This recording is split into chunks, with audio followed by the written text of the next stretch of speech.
Alright, so in the second problem, once again, I'm going to go ahead and follow the recipe.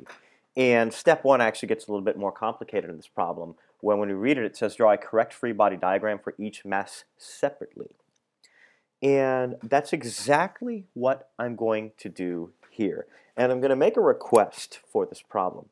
You probably already have some ideas about how you're going to do this problem, and you might be thinking things like, well, this cable right here has got to be supporting both these masses, and you're going to have this idea of how you want to solve this problem.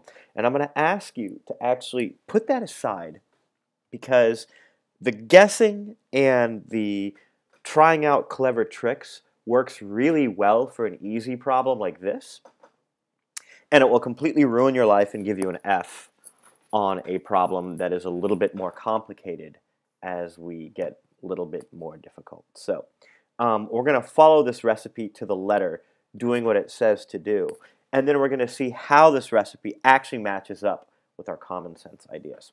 So the first thing it says, draw a free body diagram for each mass separately. I saw a lot of people last week drawing one free body diagram. We don't do that. This guy and this guy each get their own free body diagram. So let's go ahead and do that now. So we're going to have, I'll call this rope number 1 and this rope number 2. We're going to have the tension going up. We have the weight of mass 7 pointing down. Now, one other thing I want to say. Because there is a second rope hooked up to the 7 kilogram mass, we actually have to draw that tension going out of the object. And it is this tension that transmits the weight of the 4 kilogram mass. Okay, so it's kind of like this 4 kilogram mass. The tension in the rope is what transmits its weight, and that's why we think of T1 as holding both the things up. Actually, technically speaking, T1 supports W7, this weight, and it also reacts against the tugging of mass 2. Now we're going to go ahead and we're going to do the free body diagram for the 4 kilogram. So there we have tension 2 pointing up, and we have the weight of the 4 kilogram mass pointing downwards. So let's just check in. What did we need to do? What we needed to do is we needed to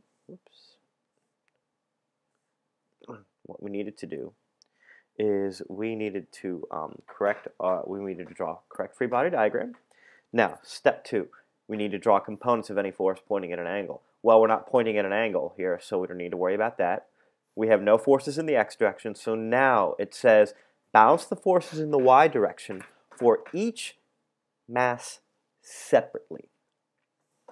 And I'm going to do that right now. Again, you may have an idea. Don't worry about that idea. Go ahead and try this approach. So T1 points up, T2 points down, and W7 points down. And the effect is all those forces balance. That's the first mass. Now follow the recipe. Okay, each mass separately. So now I got to do it for the second mass. T2 minus W4 equals 0. And then we're going to actually now solve for the unknowns. And this is where things get a little interesting. I can't solve each of these equations separately. What I'm going to do is I'm going to solve this equation first and plug the answer back into the first equation. So I have T2 equals 4 times 9.8. And that's going to give me T2 as 39.2 newtons. So I have T1 minus 39.2 minus W7. That's going to be 7 times 9.8. And when I go ahead and solve for T1, I'm going to end up getting 107.8 newtons